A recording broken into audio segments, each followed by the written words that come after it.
Abundant Hope Naturals, the official fruit smoothie for Sports Night. Come recharge with a delicious fruit smoothie full of protein and your choice of supplements.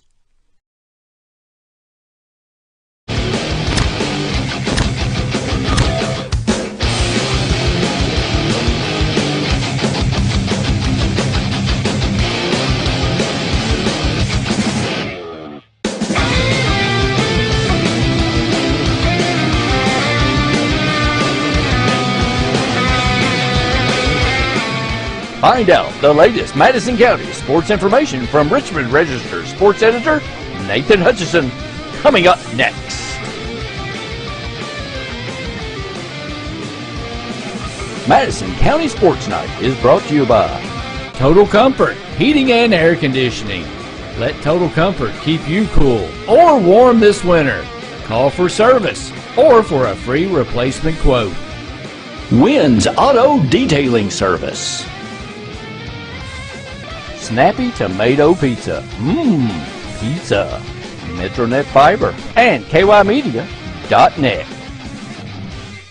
Does your business or organization want to sponsor Madison County Sports Night on the Richmond Register Sports channels? Hit us up on social media. Welcome into Madison County Sports Night Live for Friday, March the 24th.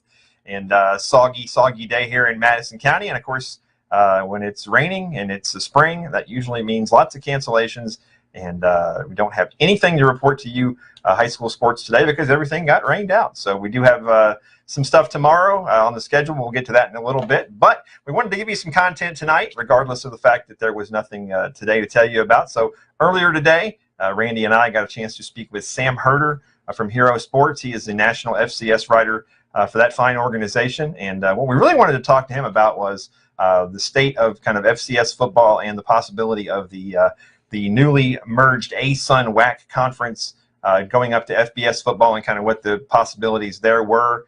Sam just recently had Matt Rohn on a podcast, talked about a lot of this stuff. So we thought he'd be a great guy to reach out to get kind of a broader perspective on everything that's going on here, because the ASUN WAC thing, they're really trying to move an entire conference from the FCS to the FBS, somewhere between 10 and 14 teams. So there's a lot of moving parts in this, and of course a lot of this springs from December when ESPN put out a report basically saying this is what this newly formed league kind of wanted to do. So it was a great guest. It was so gracious to come on with us this afternoon. So here's a little from earlier today. This is Sam Herder and me talking about FCS football. All right, well, welcome back. Today we have a special guest. We're joined by Sam Herder from Hero Sports, the senior FCS analyst, and he's going to give us a little more perspective on what's going on with the ASUN WAC football conference. And it's a lot of moving parts and a lot of things across a wide berth of the nation. And Sam is the guy who covers this nationally. So welcome, Sam, and thanks for being on here. Yeah, I appreciate you having me on. Yeah, well, like I said, I'm looking forward to your perspective on this because everybody back in December saw the article ESPN put out about the basically ASUN and WAC coming together to form a football-only conference with the eventual goal of that entire conference going up to the FBS. And you recently had an interview with Matt Rohn on your podcast, and you've also talked to some other people. So kind of where do you kind of get the sense that this process is at this point? I think the biggest takeaway from what I got from talking to Matt Rohn on the podcast, and something that I already had a feeling toward, was that while the aspirations are to somehow find a way to get to the FBS, the main focus right now is to try to become a legit football-only FCS conference to kind of secure that auto bid into the playoffs and have a governance structure, have one all-conference team, one schedule. Like, that's the main focus right now. And I think when that ESPN article came out, it obviously, it kind of made waves, across all of college football. But I think they, whoever spoke in that, the anonymous sources, whoever spoke on that probably came out too aggressive, saying we're going to be playing FBS football in, I think, 2024, 2025, whatever they said. I think since then they've kind of walked back and said, well, that we would like to do that, but right now our focus is just let's become a legit FCS conference. Yeah, and it's So yeah, an ASUN WAC, just football only conference. So EKU would stay in the ASUN and every other sport. This would include a massive geographic footprint from Utah to Texas. The WAC teams are mostly in Utah and Texas, and so it's. But I guess it's kind of what's going on now. We see the OVC kind of merging with the Big South a little bit, kind of a partnership. So it seems like this is kind of the way things are going. But this is over a huge geographical footprint. It is, yeah, and they've kind of been, I guess, somewhat hand in hand since, I think that was way back in January 2021 when the ASUN came out and said we're going to start an FCS football conference, and then the WAC came out and also said we're also going to start an FCS football restart a conference this time in the FCS, and they kind of did that at the same time, and they had the 1-year partnership in 2021, and then due to just realignment and bad timing, frankly, they had to redo their partnership in 2022. And I think both conferences probably saw the writing on the wall that it was going to be hard for each one individually to add, enough teams. When you're looking at, 4 members and 5 members and you're losing members, I think they both just said, well, let's continue this partnership, but let's create, a single sport FCS conference similar to the Missouri Valley Football Conference. They have some teams in the Missouri Valley Football Conference. They play their Olympic sports in the Summit League. Others played in the Missouri Valley Conference. So it'd be kind of it's the same concept as the Missouri Valley Football Conference that the ASUN and WAC are trying to accomplish. Yeah, well, the ASUN kind of football experiment certainly has not worked out the way it would want to, and Ted Gumbert was kind of the main guy behind that. And of course, I think at the end of this academic year, he's walking away. Matt Rohn famously said that he wanted the ASUN football to be the SEC of the FCS. But of course, like you said, Jacksonville State comes in and then almost immediately turns around and leaves. Kennesaw State leaves. Liberty, which didn't play football in the ASUN, but they still left as well. So this is certainly the ASUN only football league. It never really got off the ground. Yeah, and again, that kind of goes to the bad timing of right when realignment really started, when you lose Jacksonville State, and then a little bit later on Kennesaw State. I think initially when those two conferences came out and said they were going to start their own FCS conferences, I think people looked at the WAC and kind of said, okay, I'm not sure about that league, but the ASUN I think had massive potential when you look at the teams that they did have, from Central Arkansas, Kennesaw State, Jacksonville State, EKU. I think Austin Peay joined the mix like a year later. They were a typical FCS playoff team, and so I think they had at one point 6 members, and those were 6 strong members. You look at them and you go, okay, those are all of those members except for maybe North Alabama because they're still transitioning up. But 5 of those members were okay. These are pretty good FCS teams. Now, are any of them South Dakota State, North Dakota State, what James Madison was? No. And so, I think when you come out with statements that say, we want to be the best FCS conference, I think a lot of people around the FCS kind of maybe not even laughed at that, but maybe just scoffed at it a little bit, just because, you look at those teams and yeah, they were all solid, but, maybe not powers. But at the same time, I still think people viewed that group of 6 original teams and said, okay, they do have potential to be maybe not the best FCS conference, but, maybe a top 3, top 4 FCS conference. And then obviously, lose some members, hard to gain more members. The WAC was going through the same thing. And then it just, kind of came to what we're looking at now. Yeah. And you mentioned Austin Peay, and it certainly seems like here recently they've been very vocal. They want to go FBS. I know EKU does as well, and they've been kind of chasing that for quite a while. But what are you hearing from the Austin Peay folks? I mean, it seems like they're pretty aggressive in this, and they've come out and really want to push it and want to go FBS as well. Yeah, and I think timeline-wise, I think this is accurate. That the story came out, at the local paper that covers Austin Peay about their AD saying they want to go FBS, and then it kind of caught a lot of people off guard. But it was maybe a week, 2 weeks later when the ESPN article came out that said, the ASUN WAC wants to go FBS as a whole. And so that's okay. That it makes sense why Austin Peay just kind of came out of nowhere and said that, because they're talking about this in the background. But yeah, the Austin Peay one was again interesting because I think the statement by the AD that was interesting was, if we have to go independent, we will. And I think everyone was like, okay, like I guess from my personal perspective, if you want to go FBS and you're open to joining CUSA or the American or whoever is going to have openings, like that's fine. But to go as an independent and you're Austin P and you have that small of an athletic budget, it's like, how are you going to pull this off? Liberty could do it because Liberty has a lot of money to spend. Austin P is not that. And so I'm to the point now where like I don't really care if teams say they want to go FBS. I understand it, but when you say, well, if we have to go independent, we will, that's like, okay, I don't know if that's the best strategy to go, because you need a lot of money to do that, and it doesn't come with a whole lot of stability either. Yeah, no, that's like I said, it's kind of been the goal around here for Eastern for a long time. But you have to have somebody invite you to a conference, and that's kind of where EKU's been stuck here for a while. No one's put that olive branch out and said, "Come with us." But let me ask you something too about the WAC. I've heard some people talking about this, and just kind of scuttlebutt. You'd know more about this than I would.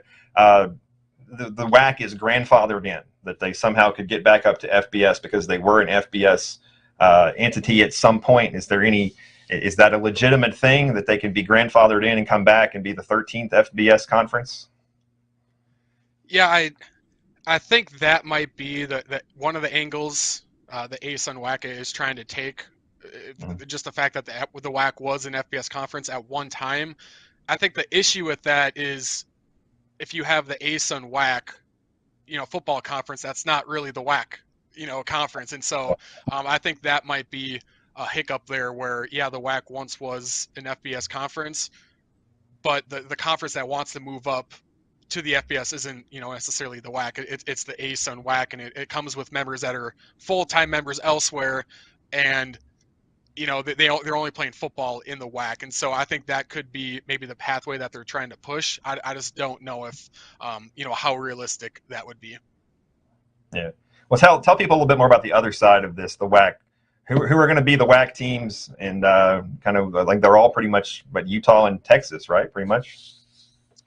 I believe so. Yeah, I think they're all. I would say either in Texas or Utah, and you have a couple of teams that are newly to the FCS. You have Tarleton State, you have Utah Tech, formerly known as Dixie State. Is pretty aggressive. I would put them in the same camp as EKU and now Austin P as far as being, it's pretty publicly known that they would like to go FBS. And Tarleton has the money and facilities in place, I think, to make that jump. But the WAC is interesting because, they took Sam Houston from the Southland, and that was, a big time grab. Sam Houston is now left for the FBS, and they've also had kind of a mess of, it was Lamar spent 1 year in the WAC, and then they returned to the Southland. UIW, who was really good this last year, they were set to join the WAC last summer, but 2 weeks before their initial join date, July 1st, whatever it is, UIW said, "Oh, actually, we're going to stay in the Southland." And this was after the WAC already had its schedule out, and like, wait, you're just not going to join us 2 weeks before you're supposed to? And so the WAC has probably had more instability than the ASUN, just because they've had some teams leave, some teams join and then leave, some teams about to join but not join, and so it's just been.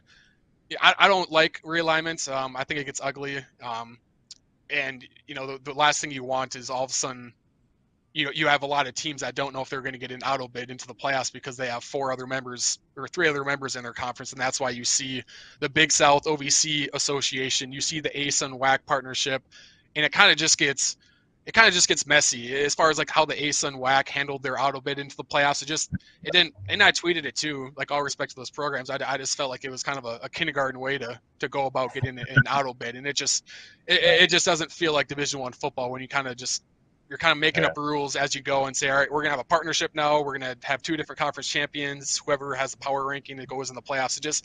It's just not ideal. And so the whole realignment thing, I don't like, and hopefully this creates some stability for all those schools where they can we're one conference, one schedule. Let's just move forward as this. Yeah, we had some guy, I don't even know who he was, making a power rankings based on whatever his own calculations. And 3 teams basically finished with the same record behind Jacksonville State, who went undefeated in the league but couldn't win the title. And so, EKU basically finished in a 3-way tie, but got the auto bid because they beat Bowling Green. I think that's pretty much was the difference there. And then rightfully so. Like, you beat an FBS team, that's definitely worthy of note. We'll flip it over to the ASUN side. Like I said, Gumbert is stepping away. Kind of where do you see the leadership of that league? And kind of where do you see it? Have you heard anything about who the next commissioner is or anything like that?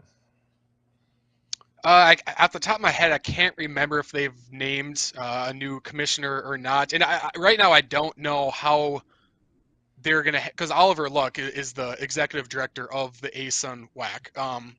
And he's a big name in sports. I think he was the former commissioner of the XFL, and so he's been around. He knows the business side of athletics, and so he's the executive director of the ASUN WAC. I don't know how that works between the ASUN commissioner and the WAC commissioner. Are those two commissioners just going to focus on all the other sports, and then Oliver Luck is going to be basically the commissioner of the ASUN WAC, commissioner / executive director? I'm not sure exactly how that leadership is going to pan out, or what exactly they're doing, or if it's going to be 3 people all working together. But it does seem like Oliver Luck is kind of spearheading this effort to not only become an FCS conference, but then to explore avenues to become an FBS conference. Yeah. I mean, there's a lot of unknowns at this point about all this, and there's a lot of moving parts, and like I said, to get all of these, if you really do want to take this entire conference up to the FBS, it's going to take a lot of money and a lot of effort by a lot of people at a lot of different places. It is, and you look at some of the teams, and they just they just aren't FBS ready, and whatever with the new Division I transformation, there could be different bylaws and things you need in place to be FBS. Those could adjust a little bit, but there still is attendance requirements and resources requirements and number of sports you sponsor. Those type of requirements. I don't know if those are fully going to go away, and a lot of these teams are either pretty low budget or they're just new to playing Division I football, and so I think that's why, more than anything, a lot of people around the FCS, and I'm talking media, fans, and I'm even talking ADs and commissioners, whenever you bring this up, they'll roll their eyes and even go on record and call it absurd that this would actually happen, just because you just look at the group of teams, and some of them are ready to go. EKU is certainly ready to go. Tarleton is probably ready to go, but Austin P, I know they want to. I don't know if they're ready to go. So I think you just look at the collective of teams and you kind of go, okay, really, they're going to all go FBS. If that happens, then why won't the Missouri Valley Football Conference say, well, we have 4 of the top 20 teams in the FCS. The ASUN WAC has 1 team in the top 25. If they're FBS, well, we want to go FBS. And then the Big Sky says, well, we want to go FBS. And then the SWAC says, we want to go FBS. And the next thing you know, you have 40 teams joining the FBS from the FCS. And all of a sudden it's like, well, this is just the FCS 2.0, except we're not playing for playoffs, we're playing for bowl games. Like, what was the point of all of it? And so I just think the floodgates would open, maybe not in a good way, if the ASUN WAC is allowed to go to the FBS as a whole. Yeah, I mean, I certainly think that the NCAA likes the 2-tiered system, and I think they do want to keep the FCS product a viable product. That, like you said, CAA, Missouri Valley, Big Sky. I mean, if they all went, and then you're kind of left with the FCS just being a collection of kind of has-beens, because the FCS still works very well. They get their playoff games on television, they get playoff money off of that, they get exposure. But like you said, if the floodgates open, and then everybody wants to go up there, and then they certainly don't want to rob Peter to pay Paul, I guess, on this. Yeah, and you could also make the argument that the floodgates are already, if they're not open, they're leaking a little bit. Because I think a lot of teams, like there are some, we talked about EKU, Tarleton, now Austin P, maybe even like a McNeese, like they want to go FBS. But I think there's a lot of teams that if they got the opportunity now, they would go FBS, but they would, maybe if you ask them truthfully, like they would prefer to stay in the FCS. I know Montana's AD went on record and said, like, we need a healthy FCS because it's Division I football. It's a cost effective way of playing Division I football, where you don't need huge facilities and you don't need to pump in a bunch of money into your football program, but you can still have an exciting postseason. A healthy FCS is is a good thing. But at the same time, if Montana gets an invite to the Mountain West, they're going to go. If anyone else gets an invite to the FBS, they're also going to go, because we're getting to a point where you lose 4 top teams to the FBS, and then 5 years later you lose 3 more top teams, and then 2 years later you lose, 2 or 3 more quality teams. All of a sudden, when you're these other FCS teams that want to be top tier, you're kind of looking around and saying, well, there's not a lot of teams left, and so if we have a chance to go FBS, we kind of should take it, because we don't want to get left behind, and all of a sudden 15 years from now there's even more top teams, and we missed the boat. And so I think maybe the floodgates are already open, as far as I think there's a lot of teams, if they got an opportunity to go to the FBS, they would jump now, whereas 10 years ago maybe they would have said no to it. Yeah, I think you're exactly right, and I think that's really exactly the position that EKU finds itself in, because the heyday 70s, 80s, 90s, all those teams, schools that were their biggest rivals made that jump. Western Kentucky, Marshall, Middle Tennessee, all those teams went up, and kind of the Colonels were kind of stuck behind, and a lot of the diehard old school fans really wish they would have done this 20 years ago, and they still kind of are still kind of mad about it. But I could kind of wrap up here. Kind of tell me a little bit about you talked to Matt Roan the other day, but just kind of on the national scene, EKU football obviously made the playoffs last year, lost in the first round. It's a program that most people feel like is gaining some momentum, getting some recruiting classes. They got Parker McKinney back for a 6th year at quarterback. Kind of on a national scene, kind of where do the Colonels kind of rank? I mean, it's a program that 2 national championships, but those were 40 years ago, and they haven't won a playoff game since 1994. So kind of on the national scene, kind of where do the Colonels fit in the FCS? The big storyline after North Dakota State won another national title, the storyline was just the top heaviness of the FCS, and is it just going to be NDSU and South Dakota State at the top for the next decade? And I wrote a story about, these are, I think I listed like 10 teams. Like, these are the teams that either have the resources in place, or they have the tradition, or they have both. They have the support. They have all that in place to, be an FCS contender. And I did put Eastern Kentucky in that group of 10, just because of, the past traditions, the good fan support, pretty good, facilities, and that, one of the more, underrated stadiums, in the FCS. And so I just look at EKU as a team that has potential to do better than what they have done in the last, 10 or so years. And last year was a step in the right direction. I think they'll be preseason ranked in the top 25 again. The loss to Gardner-Webb was that might put a sour taste in some voters' mouth, as far as preseason top 25s, because Gardner-Webb came from a weaker conference. But I think they'll be top 25 again, and in my opinion will be the favorite out of the ASUN WAC to make it back to the playoffs. Parker McKinney is probably a top 3 quarterback, top 2, maybe top 1. I haven't done my quarterback rankings, but he's up there as far as the upper tier quarterbacks in the FCS.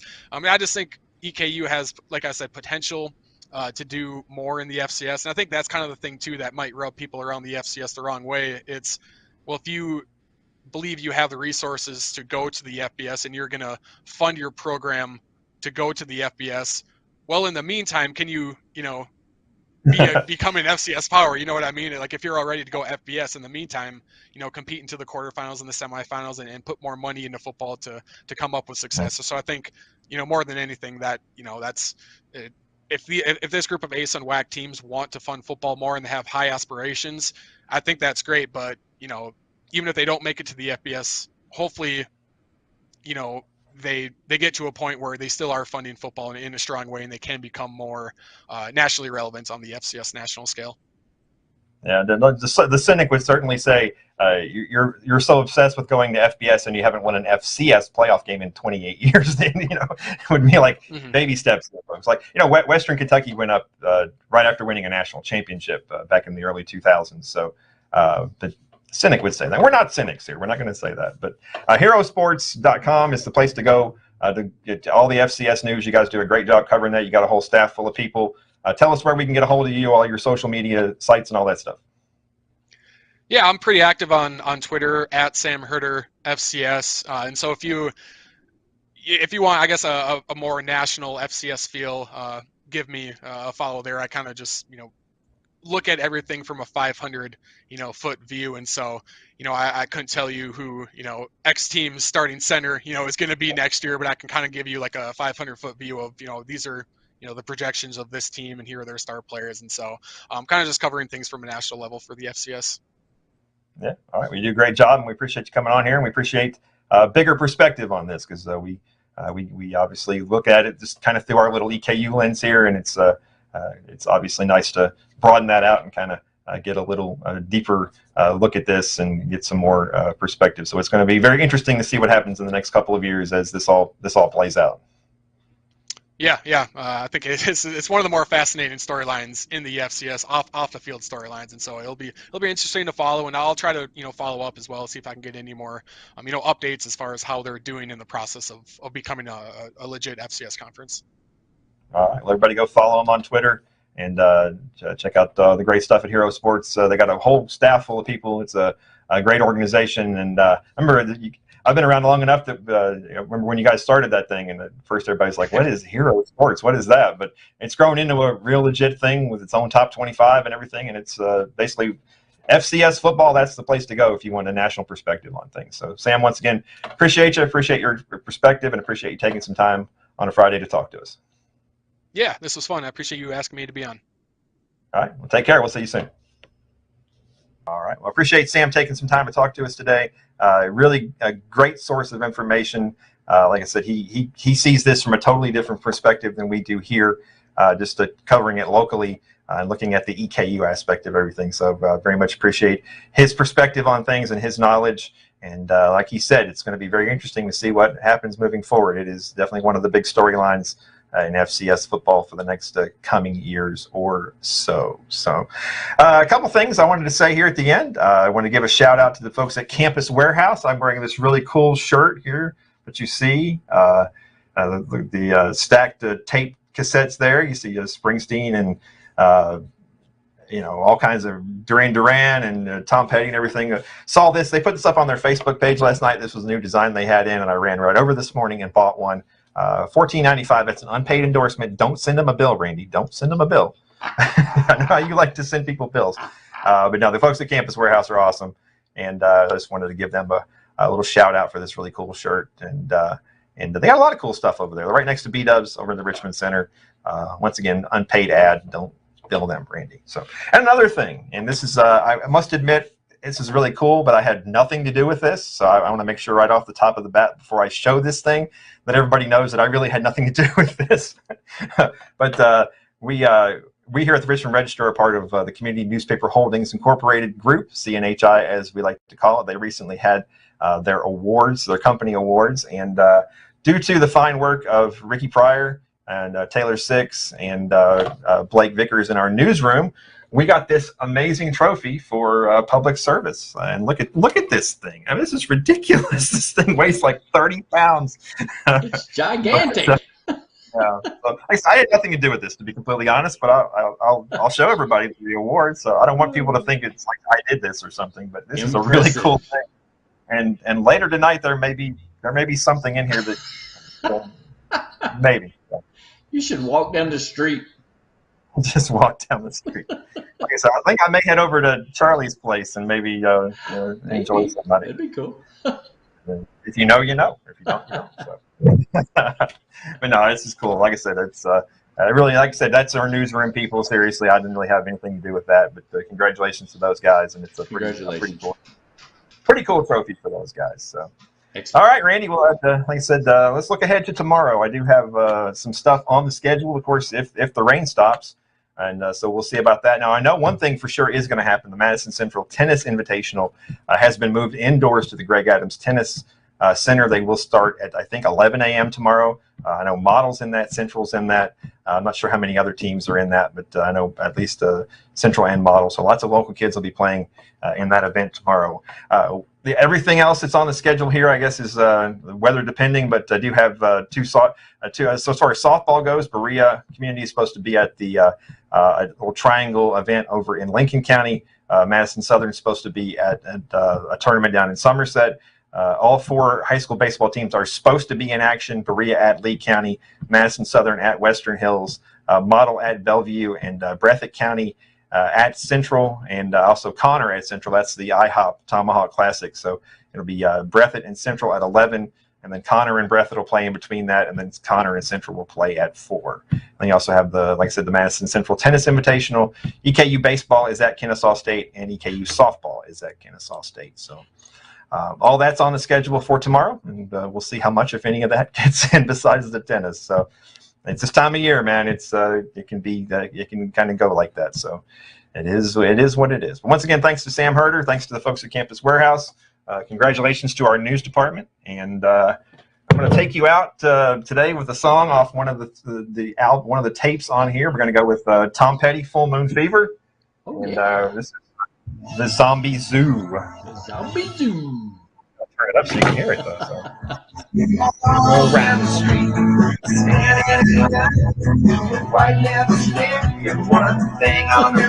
Oh, he's excited tonight, folks.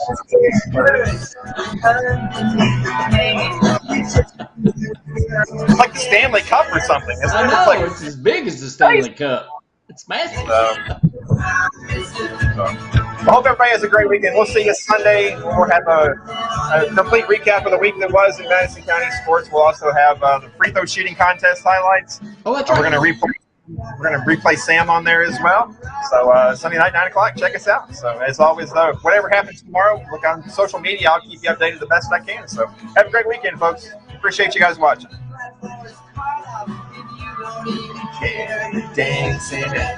Abundant Hope Naturals, the official fruit smoothie for Sports Night. Come recharge with a delicious fruit smoothie full of protein and your choice of supplements.